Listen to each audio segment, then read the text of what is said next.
Hello, boys and girls. Would you like to hear a story? This is the story of Softroading the West and the terrible, horrible, no good, very bad day.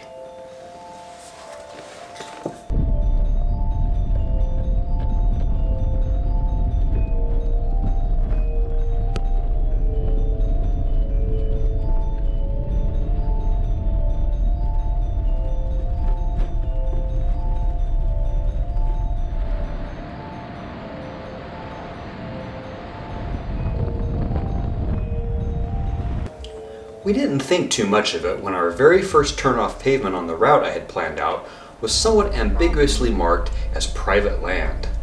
This is common in Western Oregon forests. BLM land and private ownership tends to be checkerboarded, and the BLM roads cross private land, moving from chunk to chunk of BLM land.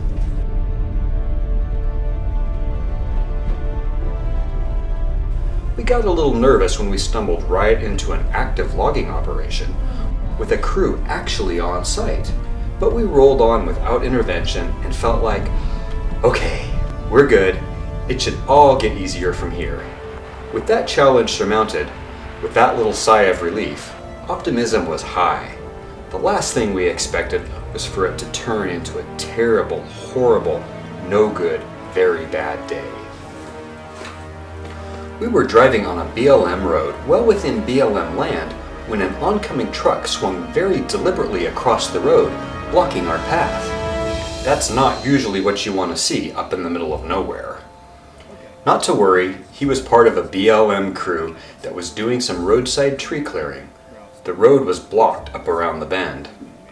He told us we were welcome to wait the 20 to 30 minutes it would take them to clean up their current mess, but he also gave me a tip on a route that would get us back down to where we had started fairly quickly.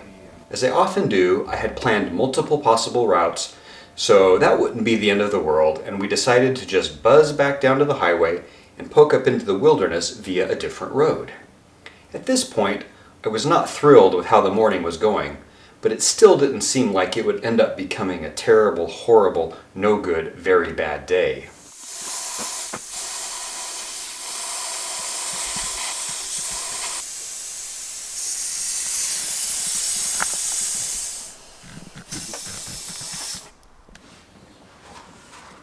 Leaving BLM land behind, we made our way to a Forest Service road leading up into the National Forest, which was our destination all along.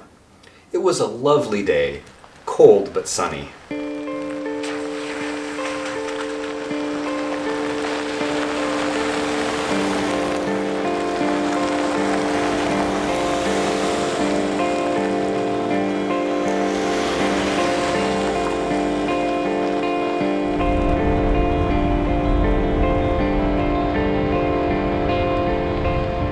The roads were kinda a little bit the same everywhere we went, but the coastal rainforest was lush and beautiful, and we managed to find some side roads which were a little more fun than the plain gravel roads we were mostly finding.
This was the best road we found all day, and we were thinking, yes, things maybe are finally going our way. Then this happened. Well, we ran into another problem. Yay!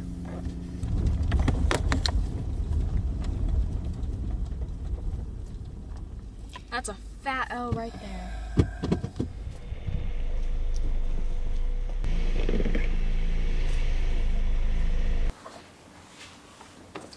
Well, I've certainly encountered my share of gates. I don't let it get me down. Backtracking is an inevitable element of exploring.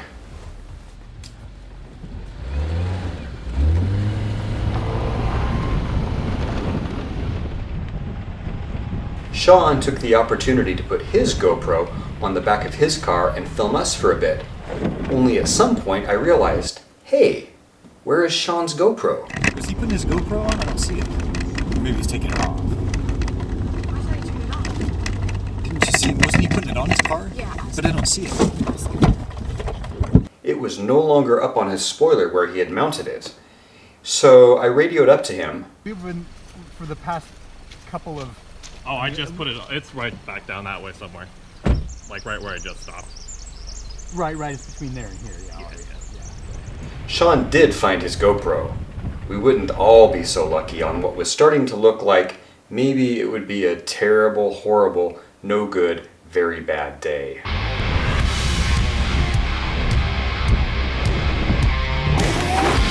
Maybe I should just move to Australia.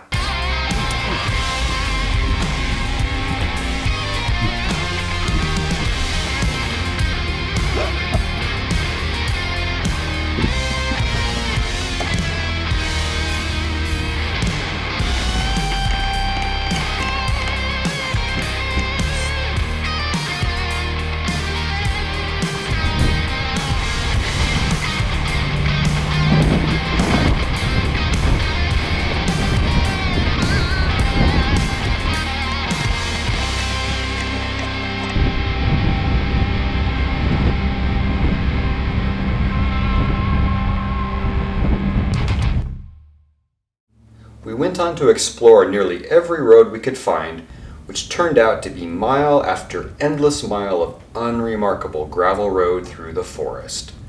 We could tell we were often high atop narrow ridge lines with potentially epic views to either side, but with no breaks in the trees and nearly every spur or side road we could see on our maps either blocked off or completely overgrown, it quickly became an uninspiring slog. Knowing we were surrounded by some steep, dramatic coast range scenery, I decided to fly the drone so I could get up above the trees and capture some of the natural beauty around us. Apparently, I had already forgotten that this was the terrible, horrible, no good, very bad day. So what happened today, Dad? We crashed the drone.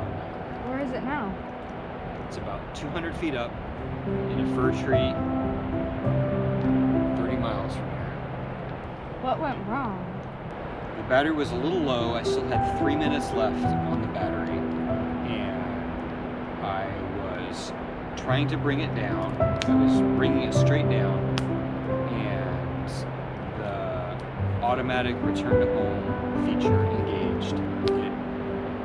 It took off, flying back to where we took off from, which would have been fine, but there was a tree, and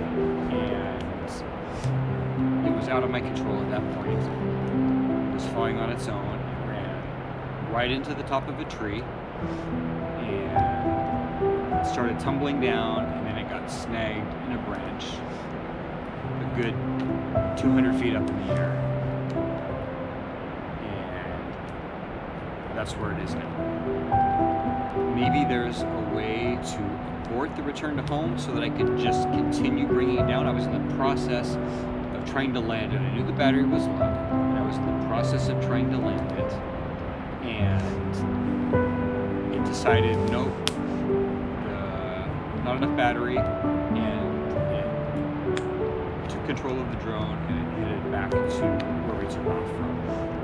And what I have to admit I don't know is if there was a way I could have aborted the return to home and taken control of the drone and continued bringing it down. Because all it had to do was come straight down and it would have been fine. Instead, it took off in a straight line after we had driven down a curvy road, and there was a tree.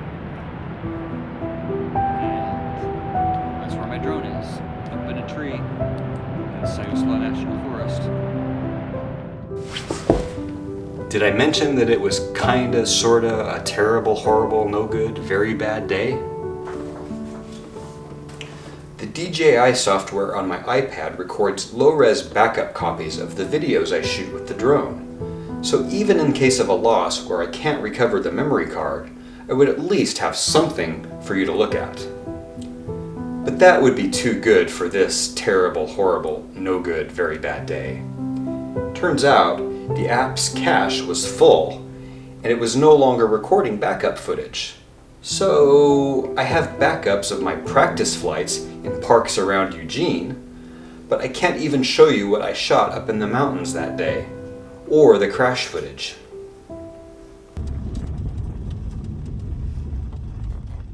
Anyway, shortly thereafter, we worked our way down out of the National Forest and parted ways with Shawn. He was not planning to camp and wanted to head back to Eugene.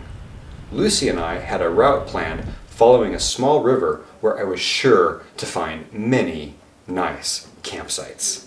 So basically, the day was absolutely horrible. But then when Shawn left, it turned out to be pretty great. We did salvage the day pretty well after Shawn left. No, just kidding. Just kidding. We actually spent another 2 hours trying to find a camping spot after Shawn left, and it was horrible. So yeah, as Lucie said, we spent the next 2+ hours poking along the river and going up side roads towards hilltops, but unable to find an appealing place to camp.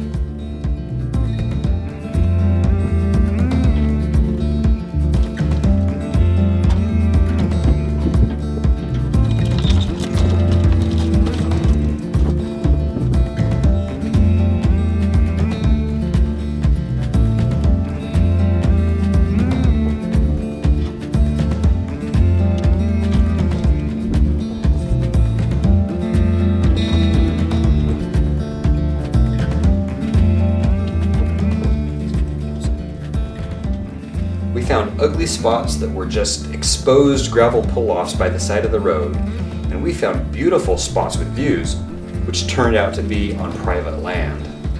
Just no place that inspired either of us. Plus, of course, things like this happened. My gosh.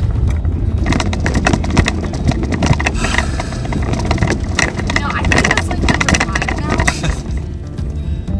I don't know if it's the 5th gate, but it's certainly the... The 200th time that we've been stopped. Simply driving home was starting to look more attractive. A lot of times people ask me, How do you find such amazing spots? a lot of times people ask me, how do you find all these great places and these great roads or whatever?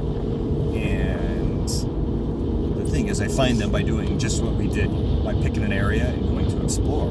It's just that they're not always awesome.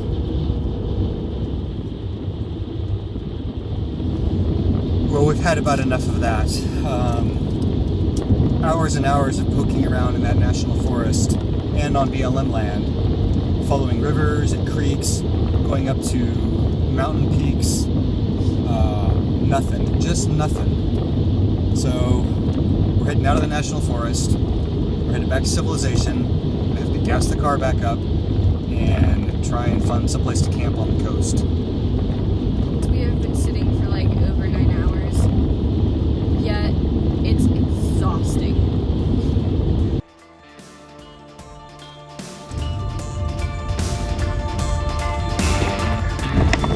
Alright, going down one last gravel road. I have an idea of someplace where we may be able to camp.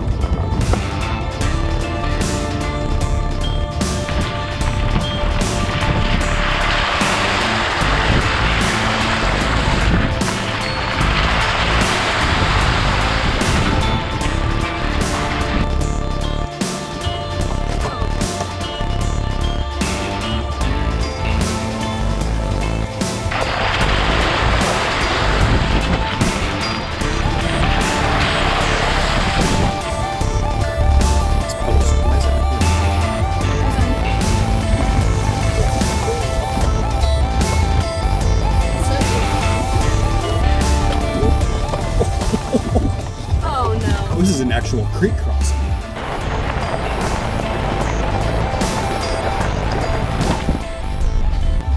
I don't think this is safe.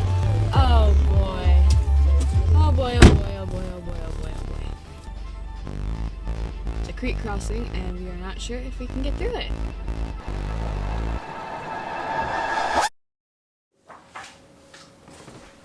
Will we tackle that crossing or turn back? Where, oh where, will we end up camping for the night? Stay tuned for part 2, coming soon.